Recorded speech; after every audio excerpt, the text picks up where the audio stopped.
Y ahora, un mensaje de bendición con el pastor Víctor Manuel Buitrago. Dios santo, tu palabra nos dice que oremos, que pidamos por un avivamiento. Dice tu palabra: aviva tu obra en medio de los tiempos, hazla conocer. Tu Espíritu Santo nos fue dado como ese avivamiento que nosotros tenemos en nuestra vida, pero que también se manifiesta en tu iglesia.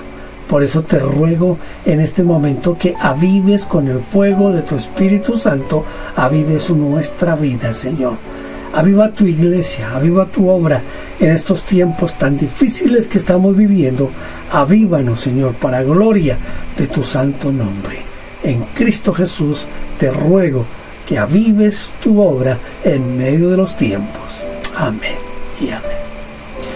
Muy bien, estamos aquí para compartir un pasaje de la Escritura y deseamos que Dios nos hable. Por lo menos es lo que yo deseo, que Dios le hable, que Dios me hable, que Dios nos hable, ¿verdad? Ese es el objeto de la predicación de la palabra del Señor. Que Dios nos hable. Voy a empezar leyendo, porque el tema de hoy es un tema bien interesante. Yo he titulado "La oración es parte del avivamiento", pero realmente en lo que me voy a enfocar es que para un mejor fluir del Espíritu Santo necesitamos orar y apoyarnos unos a otros. Por eso voy a leer Éxodo capítulo 17 versículos 8 al 14. Entonces vino Amalec y peleó contra Israel en Refidim, y dijo Moisés a Josué: escógenos varones y sal a pelear contra Amalec. Mañana yo estaré sobre la cumbre del collado y la vara de Dios en mi mano. E hizo Josué como le dijo Moisés, peleando contra Amalec.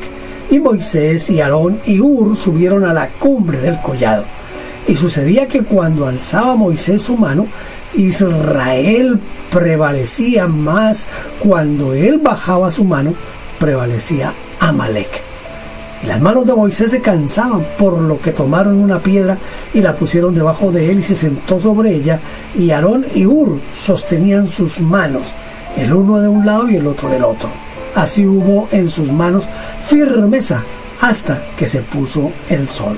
Y Josué deshizo a Amalec y a su pueblo a filo de espada. Y Jehová dijo a Moisés: escribe esto para memoria en un libro, y di a Josué que raeré del todo la memoria de Amalec de debajo del cielo. Este pasaje es bien interesante por varias razones, pero en este momento quiero como enfatizar un poquito lo que le dice Dios a Moisés: escribe esto para memoria en un libro. Los avivamientos. Hay muchas formas de ver un avivamiento y algunos tienen conceptos erróneos de lo que es el avivamiento. La historia de la iglesia está llena de avivamientos, de momentos en ese surgir y resurgir de la devoción espiritual y de dar la libertad plena al Espíritu Santo para que se mueva a través de individuos y a través de iglesias, a través de denominaciones. Ha impactado a veces sectores, también ciudades completas, y algunos avivamientos han pasado las fronteras. Quiero leerle un artículo que me encontré que habla del avivamiento de oración en 1857.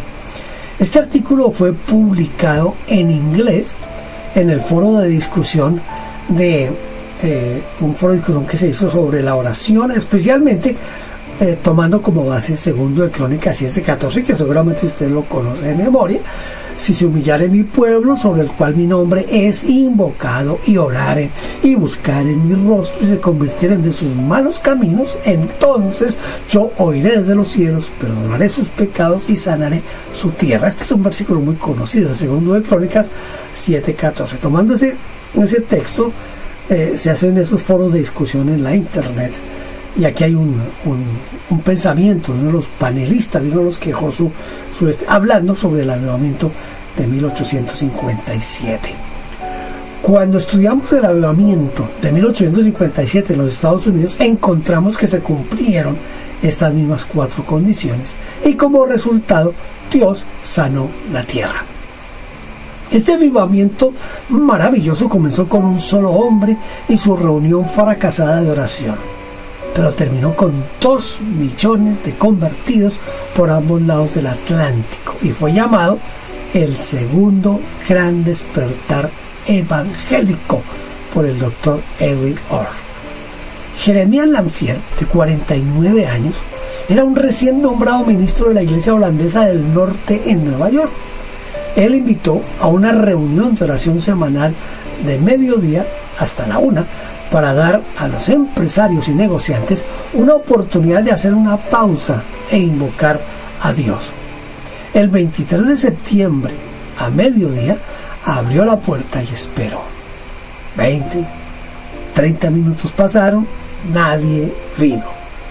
Por fin apareció una persona, después otra. Al fin eran 6 personas que oraron. Siguiente miércoles llegaron 22 personas. El antecesor de Lanphier había organizado reuniones similares y se había visto obligado a cerrarlas por falta de interés. Jeremías se habrá preguntado si su reunión iba rumbo al mismo destino. Pero el siguiente miércoles coincidió con el desastre financiero más grande de la historia de la nación. Los bancos cerraron. Los negocios cerraron las puertas. De un momento a otro, los hombres se quedaron desempleados y se vieron amenazados con morir de hambre. Aquellos que habían estado demasiado ocupados o demasiado orgullosos para orar, estuvieron ahora desesperados en su necesidad de Dios. Pronto, la reunión de oración estuvo más que llena. Dentro de 6 meses, 10,000 empresarios oraban diaria y públicamente en las iglesias de Nueva York. Los reporteros que fueron enviados para ver las reuniones notaron que fue enteramente un movimiento de laicos sin predicación y solo 5 minutos de oración por persona. Se permitía una sola exhortación de 5 minutos por reunión y estas exhortaciones a veces produjeron escenas dramáticas. Una palabra dada acerca de la necesidad de arrepentirse hizo que un hombre exclamara: ¿qué tengo que hacer para ser salvo? Este hombre había estado planeando un asesinato y su suicidio. Según el ejemplo de Nueva York, en toda América se abrió teatros, iglesias y locales grandes para la oración y miles vinieron. Un hombre que viajaba de Omaha a Boston reportó: una reunión continua de oración a lo largo del camino entero, una reunión de oración de una extensión de 2,000 millas. Personas empezaron a convertirse a menudo a las mismas reuniones de oración. Una escena de una reunión de oración interdenominacional unida en Michigan. Una esposa intercesora pidió oración por su esposo inconverso. Inmediatamente un hombre alto se puso de pie y dijo: yo soy este hombre, yo tengo una esposa intercesora. Entonces se levantaron otros 5 esposos convencidos de su pecado y pidieron oración por su conversión, y el poder de Dios vino sobre la reunión. Pronto el número de conversiones reportadas alcanzó 7,000 por día, y por 2 años las iglesias de América recibieron un promedio de 10,000 nuevos miembros cada semana. Gran Bretaña siguió el ejemplo de América. Las reuniones de oración se multiplicaron. Dentro de un año, otro 1,000,000 de personas se habían convertido a Cristo. En este gran avivamiento no hubo ningún predicador, ningún líder, ninguna predicación. Fue una demostración de solo la oración. Puede traer la presencia de Dios la oración, no solo a una reunión, sino a naciones enteras. La oración intensiva es lo que es indispensable en un genuino derramamiento del Espíritu Santo. No se puede hablar de avivamiento si no hay un deseo profundo de orar, si no hay un arrepentimiento, si no hay un deseo profundo de leer la palabra y si no hay conversiones. Sin eso no hay avivamiento. Podemos tener reuniones multitudinarias donde tenemos orquestas, tenemos luces, tenemos humo, tenemos de todo, pero si no está ese fluir del Espíritu a través de la oración, ese fluir del Espíritu a través de la lectura, la palabra de Dios, la compunción de corazón del pueblo y las conversiones, entonces ahí sí se puede hablar de avivamiento. Vamos a tratar de mirar cómo podemos nosotros entender esto. Vuelvo y le repito la frase que resalté hace un momento. Escribe esto en un libro para que el pueblo se acuerde de lo que pasó aquí, dice la palabra de Dios para todos. Vamos a ver qué es lo que pasó. Mire, la carne es el principal enemigo del fluir espiritual. Amalek aquí es símbolo de la naturaleza carnal. Usted va a encontrar a Amalek. Acuérdense de Saúl cuando desobedeció a Dios. Hasta ahí todavía están problemas con Amalek. Amalek es símbolo de esa naturaleza carnal. El pueblo de Israel recién había tenido una experiencia que los tenía a todos, podríamos decir, como maravillados y su fe en un punto bien alto, porque hacía poquito habían bebido del agua de la roca.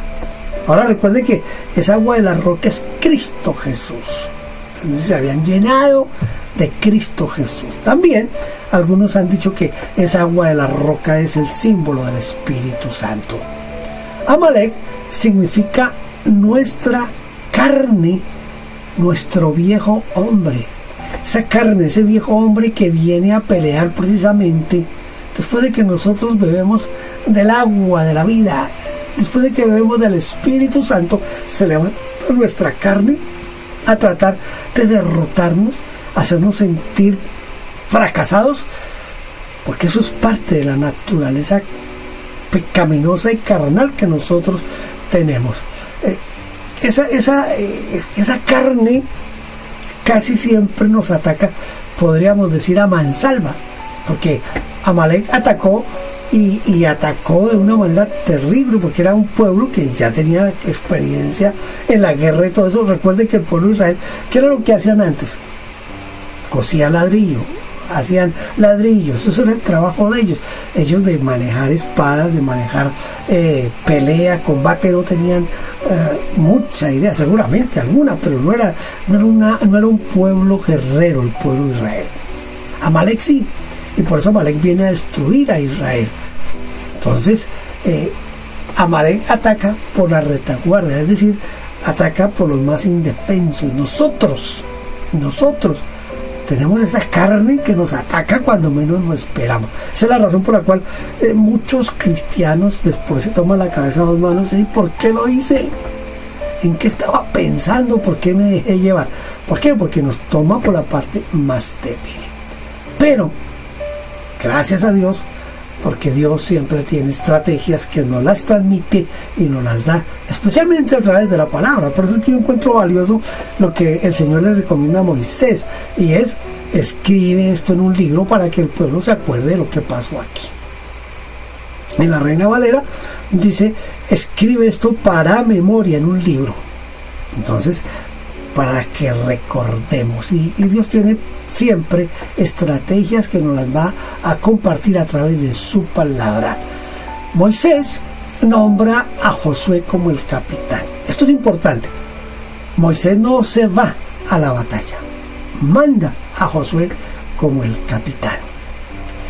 Es la primera vez, esto es interesante, es la primera vez que se nombra a Josué.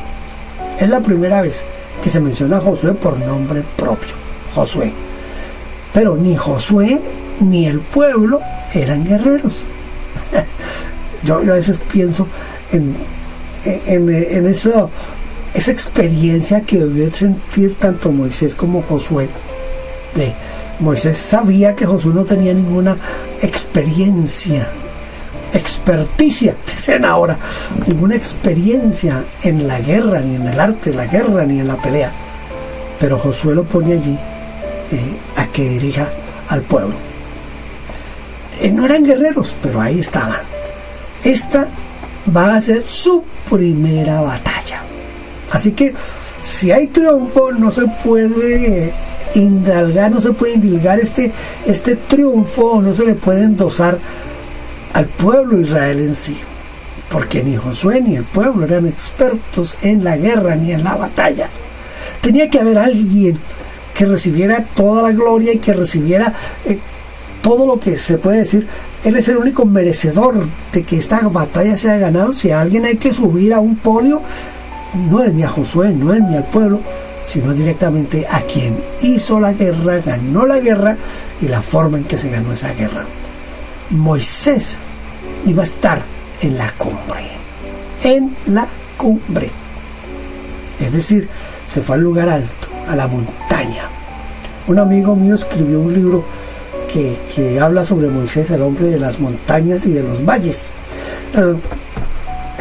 Este es uno de esos momentos en que Moisés está arriba, en la montaña.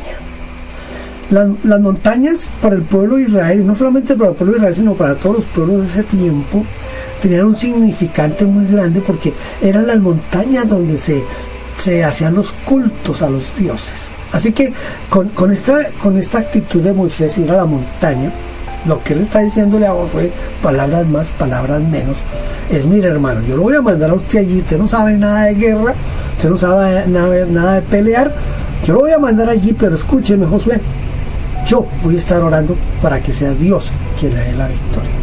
Así que Moisés se va a la montaña, se va a la cumbre.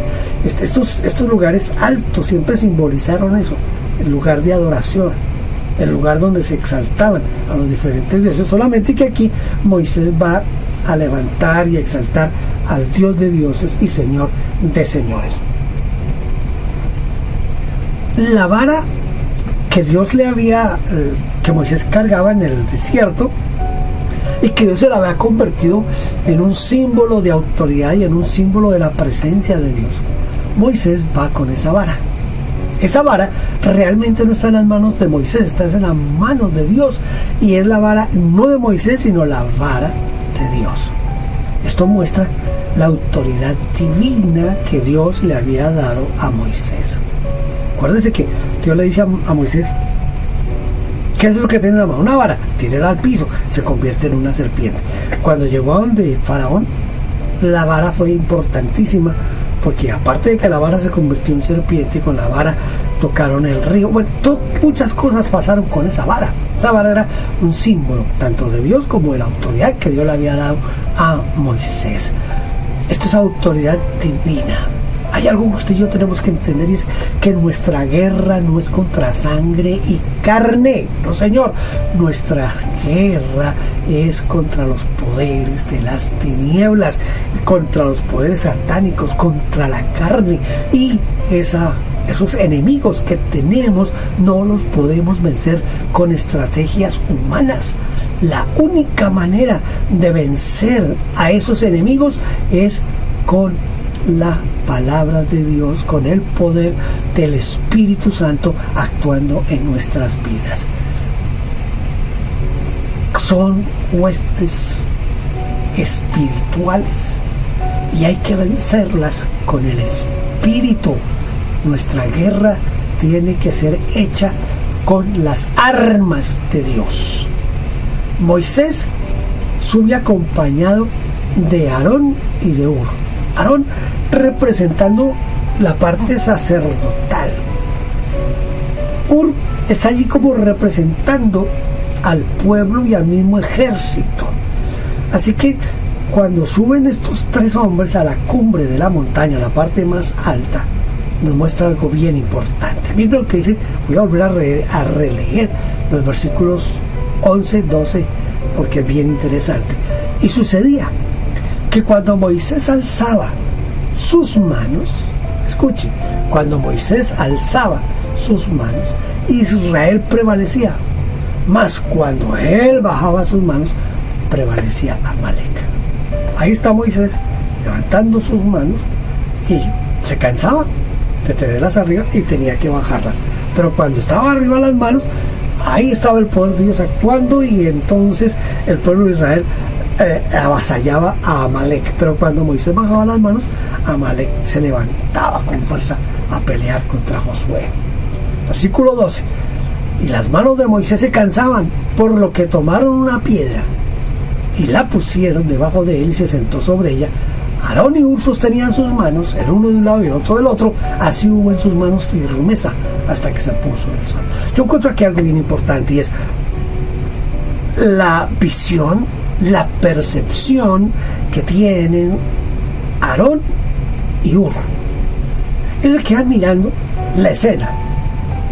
Ellos detectan que cuando Moisés tiene sus manos arriba, el pueblo de Dios prevalece en la batalla, va ganando la batalla.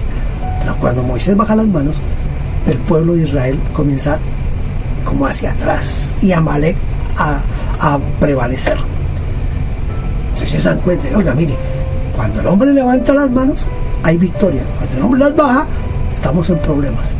Así que, como está cansado, ¿cuál es la solución? Lo sentaron en una piedra y le dijo Aarón a Hur: usted coge una mano y yo a la otra, y le levantaron los brazos ahí. Ahora ya son 3, porque los 3 están ahí ayudando para que prevalezca el pueblo de Israel. Mientras había oración, había victoria. Eso es importante. Mientras haya oración, hay victoria. Nosotros hemos desperdiciado el poder de la oración. Lo hemos desperdiciado al punto que no dedicábamos el suficiente tiempo a orar. Yo tengo que confesar que en mis últimos meses he bajado ese nivel de oración, y tengo que volver a ese nivel de oración que siempre he tratado de vivir, de traer en mi vida. Pero escuche, mientras haya oración, hay victoria. ¿Por qué? Porque la oración trae dos consecuencias, podríamos decir. La primera es que la oración enfurece a Satanás, porque lo hace temblar. Porque cuando hay un cristiano de rodillas, es un cristiano que es un arma poderosa contra las huestes de maldad, contra Satanás. Por eso la iglesia ha equivocado el camino. Mire, yo he hecho este reto y lo vengo haciendo desde hace varios años. Yo le he dicho a la gente: ¿qué tanto oran en su iglesia? La mejor manera de saber qué tanto oran en su iglesia es la siguiente. Les digo, bueno, es fácil hoy, porque hoy con los celulares se puede hacer un cronómetro. Muy sencillo: tome su celular, tome su reloj y mire cuánto tiempo oran en su iglesia. Y casi siempre les he hecho como el panorama. Yo les digo, mire, oran aproximadamente 30 segundos para comenzar el culto. En las iglesias donde comienzan con oración, porque ahora la gran mayoría de iglesias comienzan el culto con un canto. Hay una oración que yo la llamo la oración introito. Generalmente son 30 segundos, donde decimos: Señor, gracias porque estamos aquí, te pedimos que nos bendigas, y ya, 30 segundos. Luego comienzan a cantar, y pueden cantar 45 minutos, 1 hora. Yo he estado en iglesias donde cantan por hora y media cantando. Después de que terminan de cantar, viene el tiempo de los anuncios, de recoger la ofrenda, el tiempo de dar las bienvenidas, el tiempo de todas las cosas que se hacen. Y entonces viene la predicación de la palabra. El predicador ora otros 30 segundos y comienza a predicar. Dependiendo de la iglesia donde esté, dependiendo de las costumbres, podrá predicar por 30 minutos o por 40 minutos. En algunas iglesias me han pedido que predique menos de 30 minutos, aunque han dedicado hora y media a cantar. Esas son las cosas que uno no entiende. Pero hablan de avivamiento. Y termina la predicación y el predicador ora. A veces, como predicadores, nos podemos extender un poquito en la oración después de la predicación, y oramos, digamos que oremos 2-3 minutos. En un culto de 1 hora y media o 2 horas, ¿cuánto tiempo oramos? no alcanzamos, sumando todos los tiempos de oración, no alcanzamos a pasar 5 minutos en oración. Sin oración es difícil hacerle frente a las huestes espirituales de maldad. Sin oración es difícil hacerle frente a la carne que gobierna nuestras vidas. Necesitamos orar. Mientras Moisés oraba, el pueblo prevalecía. Nosotros estamos más acostumbrados a no orar, pero sí estamos acostumbrados a alimentar la carne. Por eso el culto dejó de ser el centro de adoración a Dios para convertirse en el lugar donde la gente tiene que sentirse bien. La oración, la predicación, los cantos, las sillas, el ambiente, todo está hecho con un solo fin, con un solo propósito: que el asistente se sienta lo más cómodo posible. Por eso ya no se predica contra el pecado, ya no se predica que hay un infierno, ya no se predica las consecuencias del pecado, no se predica que Cristo viene, no, todo lo que se predica es: Dios te va a dar victorias, Dios, Él es el Jehová que te sostiene con la mano derecha, saca el campeón que hay en ti. Esas son nuestras predicaciones hoy. Pero no hay una predicación como la predicación de Jeremías, de Isaías, como la predicación de Pablo, como la predicación de los grandes predicadores que han transformado la historia de la iglesia. Alimentamos más la carne que el espíritu. Mire cómo nosotros necesitamos, no solamente nosotros orar, sino que necesitamos apoyo en la oración de otras personas. Aarón y Hur se convierten en la ayuda de Moisés. Son buenos observadores, se dan cuenta de lo que está pasando y se convierten en la ayuda para que Moisés pueda sostener sus manos en alto.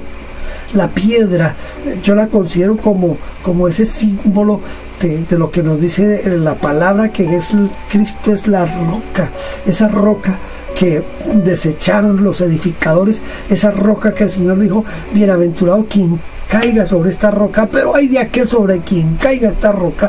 Entonces yo pienso que nuestra oración debe estar fundamentada, cimentada solo en Cristo Jesús, en la adoración, la exaltación de Cristo Jesús. Ahí está Aarón, lo sentaron, Aarón y Hur, que sientan a Moisés en una roca como símbolo de Cristo Jesús. Uno al lado del otro, ayudando a su líder, diciéndole: nosotros te vamos a ayudar a sostener en la oración. Una iglesia que quiere avivamiento necesita que toda la iglesia se una en oración, que busquen estar juntos en los tiempos de oración. Muy seguramente, aunque el texto no nos lo dice, pero muy seguramente mientras Aarón y Hur sostenían las manos de Moisés, también estaban ahí orando: Señor, esta batalla es tuya, danos la victoria, porque tuya es la gloria, tuya es la honra, tuyo es el poder, y tú eres Jehová de los ejércitos. Seguramente los tres estaban en ese tipo de oración. Así, de esta manera, se encontró firmeza en las manos del líder de Moisés hasta que se puso el sol. Yo quiero que usted piense en esto: ni Josué ni el pueblo eran guerreros. Vaya uno a saber qué tipo de armas llevaba el pueblo de Israel. Yo no sé si cada uno tenía espada, lanza y escudo. No lo creo, porque están recién salidos de Egipto. No tienen armas de guerra, no son guerreros. La victoria le corresponde única y exclusivamente al Señor por la oración que realizó Moisés. Queremos un avivamiento. No podemos tener un avivamiento en nuestra propia vida y en la vida de nuestra iglesia si no estamos dispuestos a orar. Usted ha leído en la escritura cuando se habla de Jehová Nisi. Jehová es mi bandera. El altar levantado y la historia escrita nos recuerda que necesitamos orar para que el Espíritu Santo fluya con libertad en nuestras vidas y de esa manera tengamos un avivamiento. Yo no sé qué cree usted del avivamiento, pero yo no me imagino un avivamiento sin oración. Escuche, sin oración, sin un deseo ávido por la palabra de Dios, sin una compunción de corazón y sin la salvación de los pecadores. No hay avivamiento si no hay esos 4 elementos. Yo creo que Dios quiere bendecirnos, pero nosotros tenemos que estar dispuestos a orar. Termino con esta frase. Seguramente el Señor ha venido muchas veces para decirnos: no han podido velar conmigo una hora. No han podido velar conmigo una hora. Si Jesús, que es Dios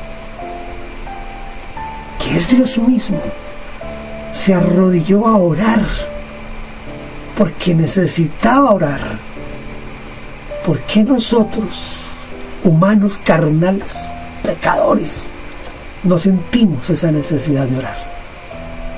Llenémonos del Espíritu Santo a través de la oración. Padre, yo te ruego que seas tú quien convences, quien tocas a cada uno de los que han escuchado esta meditación, y que cada uno tome la firme decisión de cuestionar su vida de oración y querer entrar en ese avivamiento que solo se produce a través del Espíritu Santo cuando nosotros oramos, dedicamos tiempo a la oración. Amén.